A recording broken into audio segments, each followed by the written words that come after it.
हरिः ओम्। लक्ष्मीवल्लभाधीनशरण्य करुणाभरण कमललोचन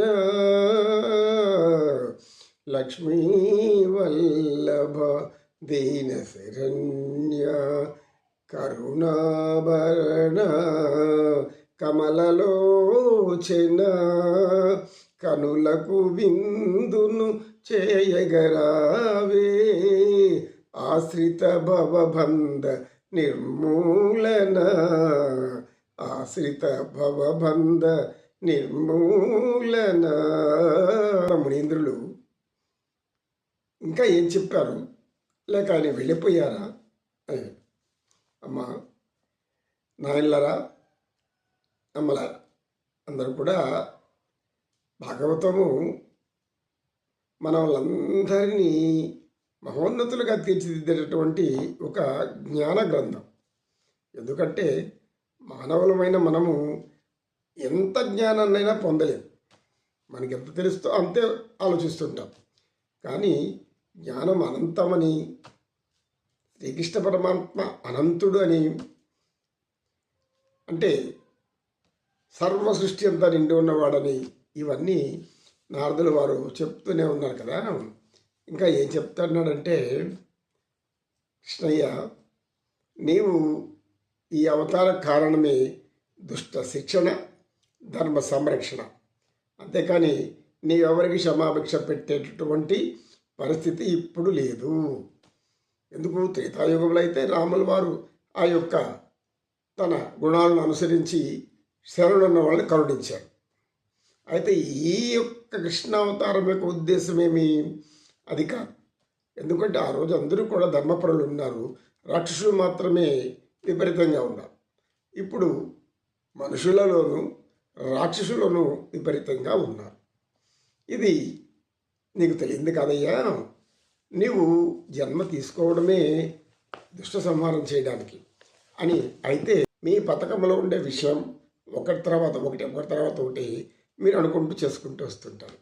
అయినా మీరు ఎవరికి అంతుపట్టరు. మిమ్మల్ని ఎవరు అర్థం చేసుకునే స్థితిలో కూడా లేరు. ఎందుకు లేదు? పరిపూర్ణమైనటువంటి నీవు పరిపూర్ణమైన జ్ఞానవంతుడైన, పరిపూర్ణమైనటువంటి శక్తివంతుడైన, పరిపూర్ణంతో సర్వత్రము నిండి ఉన్న నిన్ను ఏ మానవులు కానీ ఎవరు కానీ ఎంతవరకు గ్రహించగలరు? ఎంత ఆలోచించినా ఆ ఊక అందనటువంటి శక్తిని ఇది కృష్ణయ్య అని నారదులు అంటారు. శ్రీకృష్ణ నీ యొక్క విరాట్ స్వరూపాన్ని చూపించిపోతావు, దంతావక్రుణ్ణి సంహరిస్తావు. ఆ తర్వాత పాండవుల పక్షాన వారికి సహాయం చేయడానికి కారణం ఎవరికి అర్థం కాదు. అంటే జ్ఞానులకు మాత్రమే అర్థమవుతుంది, ఋషులకు మునులకు పుణ్యాత్ములకు మాత్రమే అర్థమవుతుంది. ఎందుకంటే నీవు ఉండబోయే ధర్మపక్షాన, ధర్మం అనే దాని పక్షాన ఎప్పుడు కూడా పరమాత్మ ఉంటావు, పరమాత్మగా నీవు ఉన్నావు. అంతేకాని పాండవులు నీకు ఆప్తులని, వాళ్ళు బంధుత్వం అని ఆ విధంగా నీకు ఆలోచన ఉండదు. లోపల ధర్మరక్షణ కోసం ఎవరైతే దుష్ట శిక్షణ చేస్తారో వారిని అనుసరించి నీవు ఉంటావు. ఆ తరువాత రాజసూయ యాగంలో ధర్మరాజు నిర్వహించేటటువంటి రాజసూయ యాగంలో అగ్రపూజ అందుకుంటావు. అగ్రపూజ అందుకున్న తర్వాత శిశుపాలుడిని శిరశ్ఛేదం చేస్తావు, శిశుపాలుడి యొక్క తల తీసేస్తావు. అది ఇవన్నీ కూడా నీ యొక్క ఆచరణలో ఉన్నటువంటి విషయం. ఇక రహస్యం ఏమిటంటే పరమాత్మ నీవు సృష్టించే ఈ సృష్టి అంతా కూడా నీ ఇచ్ఛాశక్తి. అది అంటే నీలో ఉన్న ఇచ్ఛాశక్తి అనేది నిన్ను, అది ఎప్పుడు కూడా నీ నుండి దూరం అవ్వదు. అది మాత్రం నీలో కలిగేటటువంటి ఈ పరిణామాల్ని ఆచరిస్తూ వెళ్తుంది. నీ ఇచ్ఛాశక్తి మాత్రమే ఈ సృష్టి ఏర్పడుతుంది. అంతేకాని ఈ సృష్టికి నీకు ఎలాంటి అనుబంధం ఉండదు. అంటే ఇక్కడ జరిగే పాపపుణ్యాల కర్మకలన్నింటి కూడా నీకు అంటే సమస్య లేదు. ఎందుకు? ఇది నీవు సృష్టించిన సృష్టి, ఇచ్ఛాశక్తి వల్లే నీవు ఇదంతా కూడా జరుగుతుంది. కనుక నీ ఇచ్ఛాశక్తి మాత్రాన జరిగే ఈ సృష్టితో నీకు ఉన్నటువంటి ఈ యొక్క ప్రేమ అనుబంధాలు అవి ఇవన్నీ కూడా నిన్ను ఏమీ అంటావు. నీవు అందులో ఉన్నప్పటికీ నిన్ను అంటావు. ఎందుకంటే నీవు పరమాత్మ స్వరూపుడవు. పరమాత్మ స్వరూపుడవు. ఆత్మ సంబంధమే ఉంటుంది నీకు. ఏముంటుంది? ఆత్మ సంబంధం. అంటే సకల జీవరాశుల్లోనూ నువ్వు ఉంటావు. సకల జీవులలోనూ నీవు ఆత్మస్వరూపంగా ఉన్నావు కనుక నిన్ను తెలుసుకోవడానికి వాళ్ళు ప్రయత్నించాలి. తెలుసుకోవాలంటే వాళ్ళు ఏం చేయాలి? పుణ్యకర్మలు చేయాలి, మంచి పనులు చేయాలి.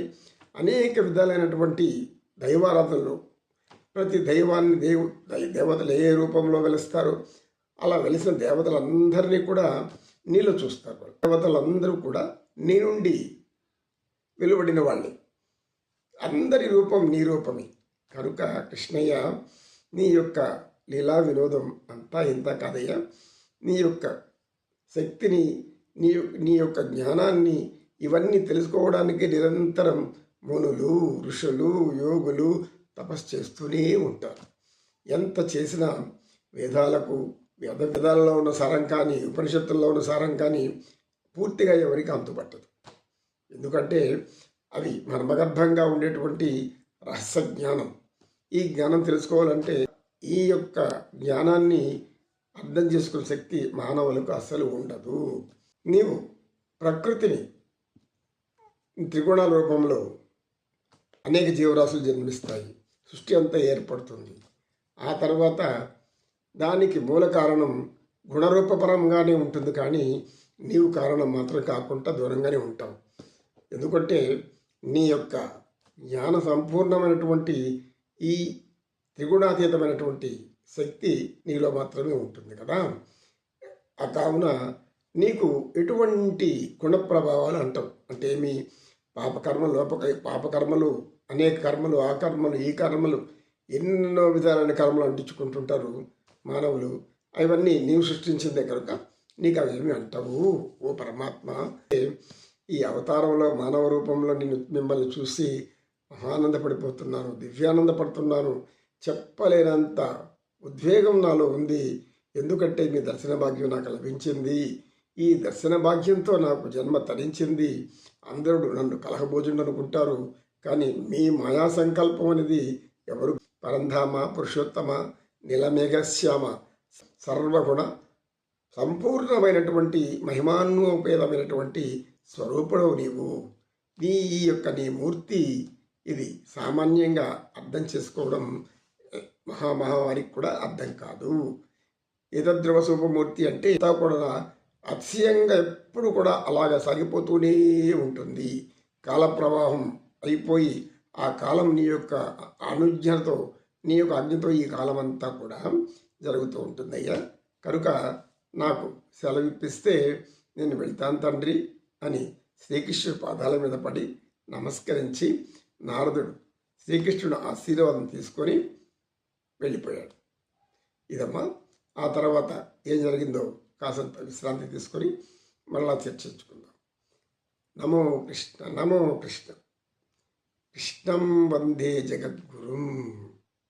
పరమాత్మ లీలా వినోదమాయ మోహితమైనటువంటి సన్మోహన రూపాదేవతలు నిత్యం ఏకాంత సేవకుడు శ్రీమన్నారాయణుడైన వెంకటేశ్వర స్వామి దగ్గరికి ఆయన ఏకాంత సేవకు వాళ్ళు కామరూపధరులై వస్తారు. కామరూపధరులు అంటే అనుకున్న రూపం ధరించడం, అసలు ఏ ఒక్క రూపం కనబడకుండా ఉండే శక్తి. ఏదో ఒక రూపంలో వాళ్ళు వచ్చి ఆయన పాదర్శనం చేసుకుందే వాళ్ళ కార్యక్రమాలకి వాళ్ళు పోరు.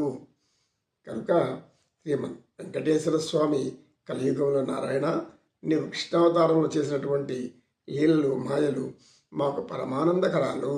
యదుకులంలో జన్మించి యదు వంశోద్ధారణ చేసి గోవులను పరిపాలించి గోపాలకులను మెప్పించి ఒప్పించి వారి చేత అనేక మన్ననలు పొంది వాళ్ళలో జ్ఞానం తెప్పించావు. కనుక పరంధామ, నీవు గోపీనాథుడవు, గోకులనాథుడవు, గోపస్త్రీ పరివేషితవు. గోవింద గోవింద. ఏడుకొండలవాడ వెంకటరమణ. ఓం రక్షమ.